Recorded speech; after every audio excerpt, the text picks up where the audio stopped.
Welcome to the Council of Better Business Bureau's podcast, The Bistro, where we will discuss today's hottest consumer trends, predict the future with consumer experts, and learn how elite businesses and entrepreneurs continue to push the envelope in today's marketplace. Hello and welcome to The Bistro. For the Better Business Bureau, I'm your host, Elaine Espinola.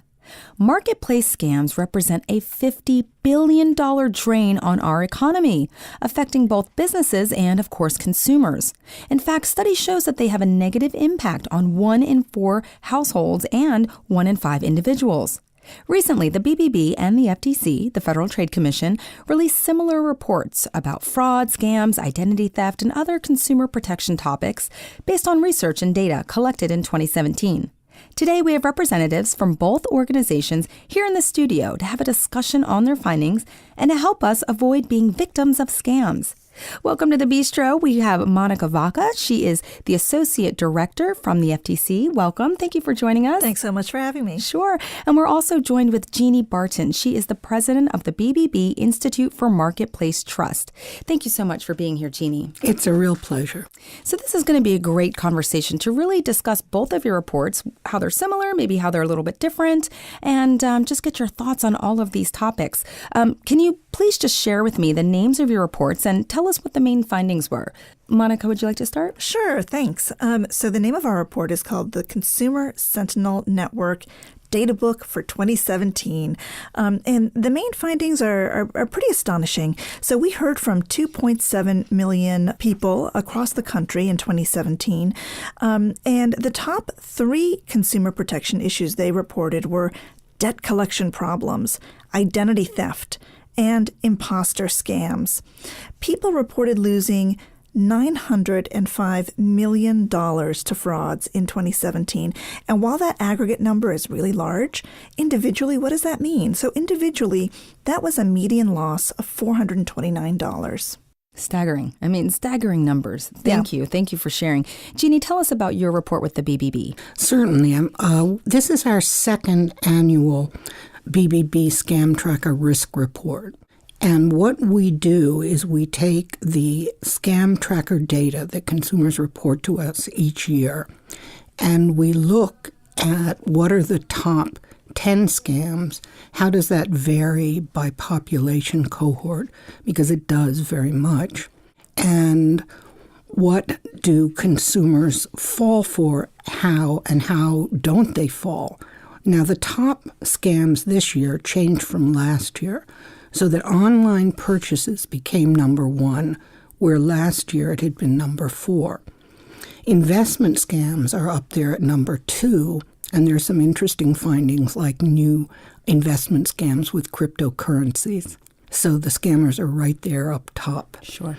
And then employment scams are number 3, and 4 are advance fee loans. Number 5 is fake checks, but that probably undercounts them because lots of scams use fake checks as the medium for payment. Interesting. Okay. And of course, these reports are based on data that has been reported, right? So these numbers, while huge, don't even represent probably the total amount occurring because, we only have what is reported. That is exactly right. This is not a survey. This is just what people are telling us. Sure. Well, both of your reports, they're, of course, very comprehensive, and they really break the information down into different demographics, too, by age and state and different types of individuals like military members and their different branches. What does this reporting behavior show? So what I think it shows is that people from all walks of life and people across the country and from all age groups are experiencing fraud, identity theft, and all kinds of consumer protection problems. Let me just give you a little bit of a sampling of what it is that we saw. So first off, one interesting thing was that younger people reported losing money to fraud more often than older people, which was very interesting to us. So that is interesting. 40% of fraud reports from people in their 20s, they told us they lost money. And just 18% of people who were over 70 said the same thing, that they lost money. But if you look a little bit closer, what you'll also see is that those folks who are over 70 are losing a lot of money. When they do lose money, they're losing a lot of money individually.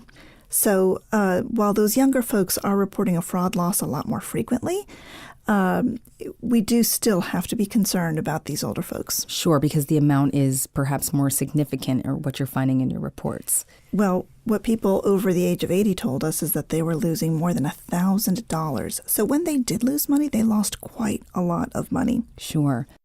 Jeannie, what can you share about the reporting behavior, and what does it show? What does that tell us? Yeah, I would just like to say that over a year ago, we came out with a study called Cracking the Invulnerability Illusion, and our findings were exactly what the FTC is echoing this year, and we're delighted to see that confirmation.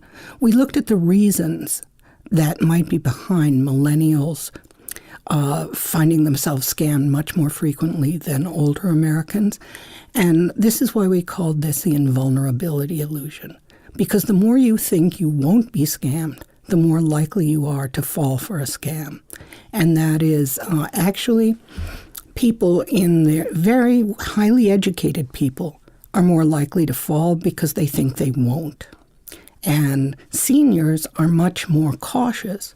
But when they do fall, as the FTC reported, it's a much harder fall. Sure. Well, we're going to dive a little bit deeper into the nature of some of these consumer protection issues and scams in a minute. But first, I do want to point out that there was some good news that came from comparing the top 3, for example, identity theft reports through the last couple of years. What exactly did that report find? And then also, Jeannie, can you share some of the latest trends? I think we talked about it a little bit from the Scam Tracker.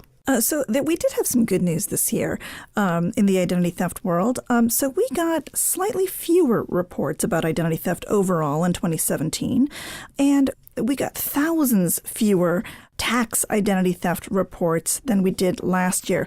In fact, tax identity theft reports are down by 46% in 2017.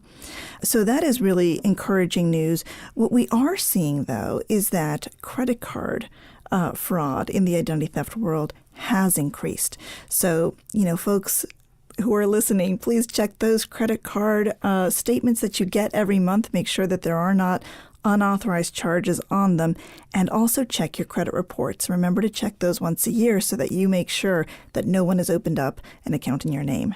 That's right. So take control. Don't just wait for the bank to call you. You could be getting sort of fraudulent activity, and if you don't realize it, you're not catching it till maybe the 10th time it perhaps happened to you. That's right. Got it. Okay. And it can be tiny amounts. Mm-hmm. Because when scammers put a tiny amount on your credit card, but they do it millions of times, the money adds up for them. So let me go back. Our finding, again, was quite similar on the IRS scams. And one thing that was very dramatic is after the raids on a call center in India, which was a great cooperation between different law enforcement authorities in different countries, we immediately saw a precipitous drop in reports of IRS scams. Went down 95% in 1 month. That's a huge significant drop. It's creeping back up, but we saw last year 60% fewer. Okay. So it's a combination of law enforcement obviously getting involved, people probably reporting it so that law enforcement knows about it to start to investigate, correct? In terms of why you're seeing these peaks and valleys of 1 year it's down and 1 year it's back up. Would you say that's right? I think that is right. One thing that I think we should all realize is sometimes we feel hopeless and helpless about scams, but we shouldn't. The more we're educated and the more we report, the better the scam picture is going to be. We can all fight back. Absolutely. That's a great message, So let's do that right now. Let's dive a little bit deeper into the nature of these consumer protection problems and different scams to understand how they work and, of course, how to protect ourselves. We spoke a little bit about the identity theft. Does that go beyond, to the layperson like myself, I'm thinking, okay, someone hacks into my computer, perhaps they get some passwords, some information, maybe my social security number, and then they're using that to steal funds. Is that basically what it looks like, or is it a little bit more advanced these days, or? Well, so there's a little bit of confusion around that. And so we do want to be very careful about identity theft. So, last year we had a lot of news about data breaches, and folks sometimes feel like when their information has been compromised in a data breach, that means they are automatically an identity theft victim. That's not exactly right. If your information has been compromised, you should definitely become proactive in checking to make sure that you don't have accounts that have been opened up in your name yet. And you should be as proactive as you possibly can. And then when you have identified a theft incident, do report that. And I encourage people to come to the FTC's identitytheft.gov website. That website offers to every single person who goes to it the opportunity to file an identity theft report that you can then provide to your creditors. It offers people an opportunity to develop a personal recovery plan. It has specific steps that you can take, specific letters that you can send to your creditors to help resolve your problem. And you can also set up what we call an account. And that identity theft account then can be updated so that if you learn that you have become a victim again or you learn of another incident, you can update your account and continue the process of remediation. Okay, because it could be a continual process, as you just mentioned. It absolutely can. Okay, speaking of sort of the BBB scam tracker and some of the most common seen, scams and fraudulent things, I think employment scams was up there. Is that right? It certainly was. Tell us how that works. What does that scam look like? Well, it can look like a number of things, but one of the big scams is that you're looking for a work-at-home opportunity. And you see a job offer, it could be targeted right to you, or you could see it somewhere online. And it says, work for home, wonderful pay, flexible hours. Now, fill out this application form. And what you see is an application form that asks for an awful lot of personal data. And that personal data can be used for identity theft. Okay. Also, what then happens is they say, you just need to purchase some equipment. Here is a check. Put the check in the bank, and this is where it shades into the fake check scam, and take a portion of this money and buy the equipment. What people don't know is that when a teller tells you that the check will clear in 3 days, that only means that the funds will be available. It doesn't tell you whether the check is actually counterfeit. So you can withdraw the money, purchase very often through wire transfer or prepaid cards some of those funds and find out 2 weeks later that the check was counterfeit and you're on the hook for everything that you spent. Meanwhile, the scammers have gone away with all your identity and some cash. Gotcha. Thank you for walking us through that. I think we've all seen those signs. When we're driving, I see those signs plunked in the grass that says work from home. You see them in newspapers and things like that. So thank you. I'd imagine that possibly some of them are perfectly legit, but it's good to know that that is one way and that's what it looks like and that it does sound very legitimate. And you do get this check and you do go to the bank and you are able to move forward. But it's weeks later that you find out that it has been a counterfeit check and all of it was a scam. So thank you. Yeah, most legitimate places will not ask you to purchase equipment. Sure. And no legitimate employer is going to tell you to get iTunes cards. Oh, right. So there's probably, I'm sure you have seen them all, obviously, with your report. So you're very aware of all the different ways and tactics and things that are being asked. And thank you for sharing that. Now, in both of your reports, what was the main method of contact by scammers or fraudulent people, organizations? So overwhelmingly, people who reported fraud reported that it came in through the phone. Okay. Right? So it's that telephone when it's ringing. You need to be a little bit cautious about it. So 70% of the fraud reports where people told us how they were contacted, they said, I got a phone call. The good news here is that most people are hanging up on phone fraud, right? They are not losing money to it. Most people are able to recognize it pretty quickly.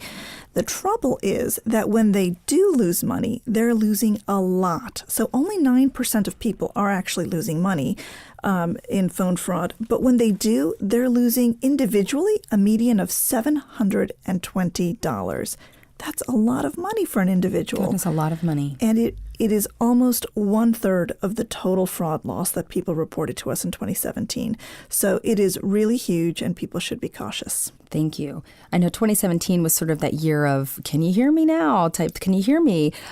Those calls. Tell us about that, Jeannie. It's very interesting because they're reported as a scam that's really dangerous, but we have no reports of any loss. Okay. So the question is, is it really a scam, or is it one of the major annoyances that we find? We had a slightly different take on where scams with loss actually came from. We looked at it and we found for the first time the prime method of contact with a scam that resulted in loss was tied between online and telephone. Okay. So that was very interesting to us because like the FTC previously, losses had come overwhelmingly from telephone contact. Got it. So that particular one was more of an annoyance, and the BBB found that it wasn't really resulting in losses, but of course it's still happening. The FTC has found through, significant losses through the telephone. Very interesting. We're talking about some of the financial costs and burdens to individuals and families when they are scammed or a victim of fraudulent activity. But there's also non-financial costs that people have to work through and deal with when they become a victim. Tell us about that, because that's significant. So we certainly see that a lot. And, a lot of what people tell us is that they just feel so embarrassed. They feel so ashamed. And we really want to encourage people to talk about frauds that they experience or that they encounter even in the marketplace, because it's a really important thing to let go of that stigma. It's not that you're dumb because you have fallen for a fraud. It's not that you somehow failed in some way. These con artists are really good at what they do. They're excellent at it. And their goal, especially with these what we call the imposter scams, where somebody calls you up and they pretend to be somebody from the government, or they may pretend to be a well-known business. They might pretend to be a friend or a relative in distress, right? They're really tugging at your emotions here. And these calls can sound very scary. And so when people feel scared, they might act a little bit more impulsively than they want to. And so don't be embarrassed about it. Take a deep breath. Talk to somebody about this scary call that you received before you send any money. Excellent. Good advice. Jeannie? Yeah, I would like to echo that and say that one of the hallmarks of a scammer is intimidation and act quickly. So a scam like your computer is frozen will do something, you've got to act now. But I'd like to go back to what we were saying about what happens if you do lose money. The stress, the anger, the humiliation, those are very real, very much understudied. But we think that the consumer reports that we get, which are in the consumer's own words, when people read them, they feel much less afraid, much less stigmatized, much less angry. And they know that it could happen to anyone just like them. Sure. Really great advice. And I think we kind of wrapped up that last question was, you just kind of shared some ways to learn how to spot it. Like you were saying, if they're asking for money immediately, that's one way. And then, to avoid it from happening. And if you do fall victim, you want to report it and you want to talk about it to help prevent it from happening from other people, especially family and friends that if you can share it that way. We'd like to thank you both for joining us today on The Bistro. This has been a really great conversation. Thank you for sharing your reports from 2017, and I hope we see a lot less of this type of activity in 2018. I guess we'll see. We'll have to have you back. Can you both share your websites so our listeners can get more information? Absolutely. Please visit us at ftc.gov. You can file a complaint at ftc.gov, or you can dive into some of the numbers at ftc.gov/Sentinel 2017. Thank you. You can just go to the BBB website, or you can put in Scam Tracker and Scam Tracker risk reports, and it'll take you right to our Scam Tracker page, which gives you lots of tips takes you to the report and an infographic that summarizes everything that we've said today. Excellent. I hope people do that. The Better Business Bureau is deeply committed to building and advancing a better marketplace, a trusted marketplace for all, because trust always matters. For the Better Business Bureau, and as your host of The Bistro, I'm Elaine Espinola, and I thank you for listening. I encourage you to give us your feedback on this episode, and until next time, it has been my pleasure discussing fraud prevention and better business with you. You just enjoyed the Bistro podcast. Be sure to tune in next month for a brand new episode. To learn more about our other shows, visit betterbusiness.blueberry.com. That's betterbusiness.blueberry.com and subscribe. The thoughts and opinions expressed on this podcast are the views and opinions of the guests, not those of the Better Business Bureau, Council of Better Business Bureau, or program affiliates. This podcast is for information and educational purposes only and is copyrighted with all rights reserved. This podcast is protected by Blueberry's Terms of Service.